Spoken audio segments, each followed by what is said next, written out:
Welcome back to DK commentary. நான் உங்கள் தனாஸ்குமார். இன்னைக்கு நம்ம என்ன பார்க்க போறோம் பார்த்தீங்கன்னா, கங்குவா படம் எப்படி இருக்கு அதை பற்றி தான் இந்த வீடியோவில் பார்க்க போகிறோம். அதுக்கு முன்னாடி என்னோட சேனல் நீங்கள் சப்ஸ்கிரைப் பண்ண பார்த்தீங்கன்னா சப்ஸ்கிரைப் பண்ணிடுங்க. என்னோட இன்ஸ்டா ஐடி ஃபாலோ பண்ண பார்த்தீங்கன்னா டிஸ்கிரிப்ஷன் லிங்க் தந்திருக்கேன், மறக்காமல் ஃபாலோ பண்ணிக்கங்க. வாங்க வீடியோக்குள்ளே போகலாம்.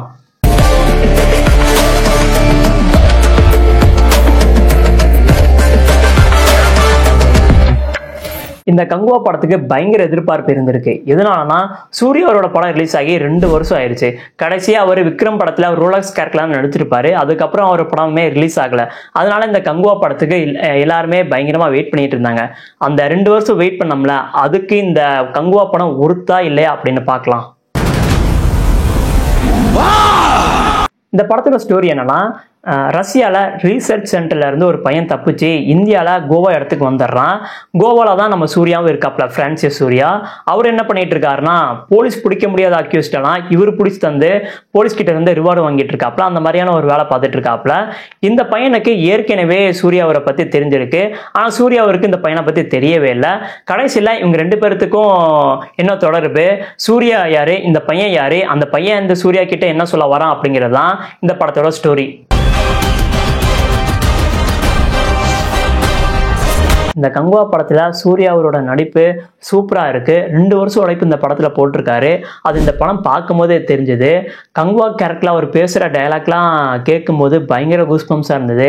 அந்த வாய்ஸே டிஃப்ரெண்ட்டாக இருந்தது. அந்த வாய்ஸ் எப்படி எடுத்தாருன்னு இப்போ வரைக்கும் எனக்கு கன்ஃபியூஷனாக இருந்தது. அந்த பிரான்சிஸ் சூர்யாவோட எனக்கு அந்த கங்குவா கேரக்டர் தான் எனக்கு ரொம்பவும் பிடிச்சிருந்தது. அந்த அளவுக்கு அந்த கங்குவா கேரக்டரில் தன்னோட நடிப்பை சூப்பராக காமிச்சிருக்காப்ல. எதிர்கொள்வோம். வேற திசா பத்தானி அவங்க எப்படின்னா, இந்த படத்தில் எப்பவும் உள்ள தமிழ் சினிமா படம் மாதிரி தான் ஒரு சாங்குக்கு ஹீரோனை யூஸ் பண்ணிட்டு அனுப்பி விட்டுருவாங்க. அதே மாதிரி தான் இந்த படத்துல திசா அவங்களை யூஸ் பண்ணியிருக்காங்க. ஆனால் கொடுத்த கேரக்டர் நல்லாவே பண்ணியிருக்காங்க. வேற பாபி தியோல் அவர் பார்த்தீங்கன்னா அந்த படத்தில் சூப்பராக நடிச்சிருக்காரு. இந்த படத்தில் அவர் ஒரு டைலாக் ஒன்று சொல்லுவார். அந்த டைலாக் எனக்கு பிடிச்சிருந்தது. அது என்ன டைலாக்னா, பிரிந்தறிந்து விட்டு வாரியரோ அப்படின்னு ஒரு டைலாக் சொல்லுவார். ஒரு மாடுலேஷனில் சொல்லுவார். அது பார்க்குறதுக்கு சூப்பராக இருந்துச்சு. அவர் இந்த படத்தில் சூப்பராக நடிச்சிருக்காரு. வேற நட்டி அவரும் பார்த்தீங்கன்னா அந்த படத்தில் சூப்பராக நடிச்சிருக்காப்ல. வேற கிங்ஸ்லி, யோகி பாபு, அதுக்கப்புறம் சின்ன பையன், இவங்களாம் அந்த படத்தில் சூப்பராக நடிச்சிருக்காங்க. ஆனால் இந்த சின்ன பையன் சில இடத்துல பண்ணுறதுலாம் கடுப்பாக இருக்கும். ஆனால் அந்த பையனும் சூப்பராகவே நடிச்சிருக்கான். மொத்தத்தில் இந்த படத்தில் நடித்தவங்க எல்லாருமே சூப்பராக நடிச்சிருக்காங்க.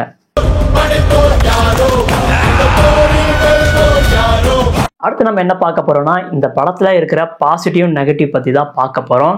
பாசிட்டிவ் அப்படின்னு எடுத்துக்கிட்டா சூர்யா அவரோட நடிப்பு தான் இந்த படத்துக்கு பலமா நின்றுருக்கு. இந்த படத்துல சூர்யா அவர் நடிப்பை தவிர வேற பார்த்தீங்கன்னா அந்த அளவுக்கு ஒண்ணுமே இருக்காது. அந்த அளவுக்கு அவரோட நடிப்பை இந்த படத்துல காமிச்சிருக்காப்ல.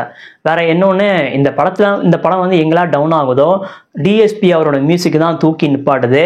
இந்த படத்தில் அவர் கம்போஸ் பண்ண சாங்ஸு, பேக்ரவுண்ட் ஸ்கோர் எல்லாமே சூப்பராக பண்ணியிருக்காப்புல. இந்த படத்தில் எனக்கு பிடிச்ச சாங்னா தலைவனே சாங் வந்து தியேட்டரில் பார்க்கும்போது ரொம்பவும் சூப்பராக இருந்துச்சு. அடுத்து இந்த படத்தில் cinematography, editing, VFX, set work, dance இதெல்லாம் அந்த படத்தில் சூப்பராக பண்ணியிருக்காங்க.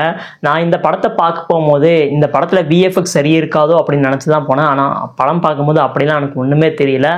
சூப்பராக இந்த படத்தில் விஎஃப்எக்ஸ் ஒர்க் பண்ணியிருக்காங்க. இந்த படத்தில் ஒருத்தர் கேமியோ பண்ணியிருக்காப்ல. அவரையும் பாசிட்டிவாக நம்ம எடுத்துக்கலாம். அது வேற யாரும் நம்ம கார்த்தி அவர் தான்.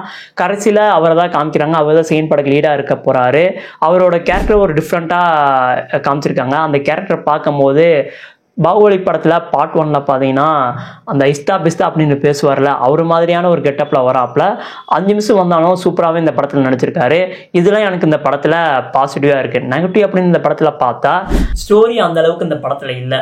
அந்த ஸ்டோரிக்காண்டியாவது இன்னும் டைம் எடுத்து டேரக்டர் சிவா இந்த படத்துக்கு ஸ்டோரி நல்லா எழுதியிருந்தாருன்னா கண்டிப்பாக இந்த படம் வந்து சூப்பராக இருந்திருக்கும். வேற இந்த படத்துக்கு ஸ்க்ரீன் பிளேவும் அந்த அளவுக்கு இல்லை. அதுவும் இன்னும் கொஞ்சம் பெட்டராக பண்ணியிருக்கலாம். எமோஷன் காமெடிலாம் வச்சுருக்காங்க. அந்த எமோஷன் சீன்லாம் பெருசாக ஒர்க் அவுட் ஆகலை. காமெடிலாம் அந்த படத்தில் எதுக்கு தான் வச்சுருக்காங்கன்னு தெரியல. அந்த காமெடி வைக்காமல் கூட இருந்திருக்கலாம். அந்தளவுக்கு ஒரு இரிட்டேட்டாக இருந்தது.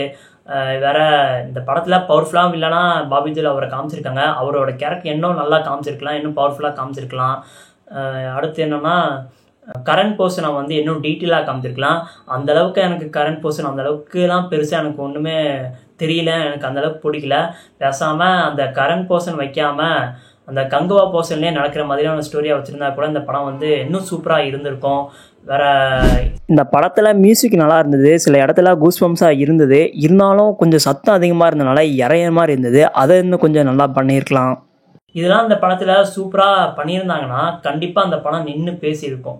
அறுபட்டியன் சிரம் மண்டுவிட்டாலும் புகழும் உன் நெற்றியும் முழங்காலும் மண்தொடா மண்டீரா. சில பேர் இந்த கங்குவா படத்தை பற்றி சொல்கிறாங்க, அந்த படம் மொக்கையாக இருக்குது, வேஸ்ட் ஆஃப் டைமு, யாரும் பார்க்க போகாதீங்க அப்படிலாம் சொல்கிறாங்க. அவங்க சொல்கிற மாதிரி தான் அந்த படத்தில் பெருசாக ஒன்றுமே இல்லை. கண்டிப்பாக அந்த படம் பார்க்க வேண்டிய ஒரு படம் தான், கண்டிப்பாக ஒரு வாட்டி பார்க்கலாம். இந்த மாதிரியான ஒரு படம் தான் தமிழ் சினிமாவில் வந்திருக்கு, ஒரு டிஃப்ரெண்ட்டான ஒரு படம்.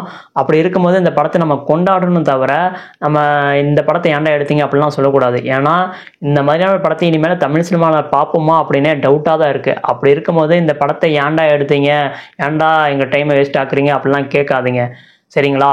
மொத்தத்தில் இந்த கங்குவா படம் எப்படி இருக்குது அப்படின்னு கேட்டிங்கன்னா கண்டிப்பாக ஒன் டைம் வாட்சபிள் மூவியாக தான் இருக்குது. நீங்கள் இந்த கங்குவா படம் பார்த்துட்டீங்கன்னா உங்களுக்கு எப்படி இருந்தது அப்படிங்கிறத கமெண்ட்டில் சொல்லுங்கள். இந்த கங்குவா படத்துக்கு எவ்வளோ ரேட்டிங் தருவீங்க அப்படிங்கிறதும் கமெண்ட்டில் சொல்லுங்கள்.